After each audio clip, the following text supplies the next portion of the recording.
Bill किया जाएगा, कैसे आप देखते हैं? और क्या जो आप लोगों ने खामियां उसमें बताई थी उसको ठीक कर दिया गया है या अभी भी आपको शिकायतें हैं उस बिल के अंदर जो बदलाव किए जा रहे हैं? देखिए, वक्फ बिल जो है अब टेबल किया जा रहा है, ये पूरी तरीके से कानून का जो हमारे संविधान के अंदर हमें दिए हुए अधिकार हैं उनके ऊपर कुठाराघात है। और हमने बार बार पहले भी कहा और अभी भी कह रहे हैं, इतिहास के अंदर ये काले अक्षरों के अंदर लिखा जाएगा कि देश के अंदर रहने वाले अल्पसंख्यकों के अधिकारों को किस तरीके से कुचला जा सकता है। इसकी अगर प्रकाष्ठा देखनी है तो वक्फ है जो बिल ला रहे हैं या कानून जो बनाने जा रहे हैं, इसको देख लीजिए कि देश के अल्पसंख्यकों के साथ किस प्रकार से अत्याचार किया जा सकता है। हम बातें रखी, हमने जो डिसेंट नोट दिए वो डिसेंट नोट भी उड़ा दिए इन्होंने। मतलब इन्होंने तो सारी की सारी जो प्रक्रिया हैं उन प्रक्रियाओं को भी ध्वस्त कर दिया। हमारे डिसेंट नोट उड़ा दिए, जो हमने डिसेंट दिए हैं वो डिसेंट भी उड़ा दिए। तो ये तो हमने तो सारी बातें कही हैं। अब ये इन लोगों ने क्या करा है क्या नहीं करा है तो आज दिखाई दे रहा है सब। ये तो एक तरह से मनमानी है और अपने एजेंडे को चलाने के लिए देश के अंदर अल्पसंख्यकों को टारगेट कर करके अपना एजेंडा इनको चलाना है, वो चला रहे हैं। सर, आज इमिग्रेशन एंड फॉरेन बिल 2025 को भी आज गृह मंत्री रखेंगे।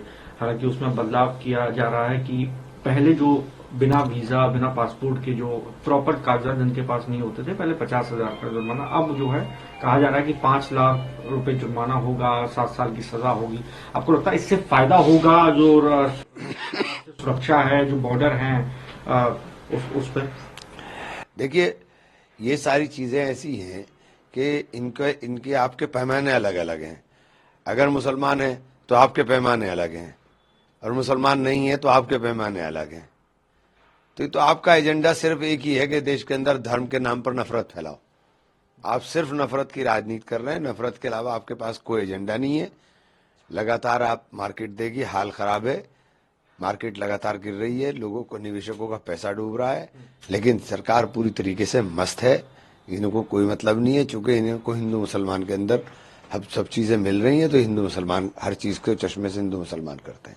इनकम टैक्स बिल आज निर्मला सीतारमण जी जो है इंट्रोड्यूस करेंगी, बजट सेशन में उन्होंने कहा था। आपको लगता है मध्य वर्ग और जो अन्य नागरिक हैं उनको इस बिल से बहुत फायदा होगा और सरकार? अरे पूरा कितना फायदा हो गया भाई, कितना फायदा हो गया। एक पिंजरा लगाया है इन्होंने कि जो पहले टैक्स वाले थे उनके लिए तो कुछ नहीं है, मतलब जो ईमानदार लोग थे जिन्होंने टैक्स दिया उनके लिए तो कुछ नहीं।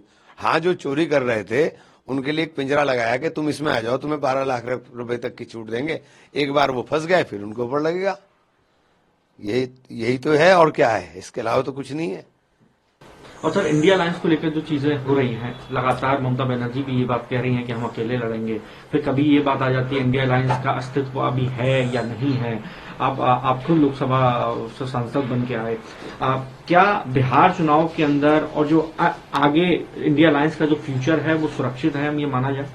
देखिए, इंडिया अलायंस का फ्यूचर सुरक्षित है या नहीं है, ये सवाल जो है ये सब लोगों के साथ ही है।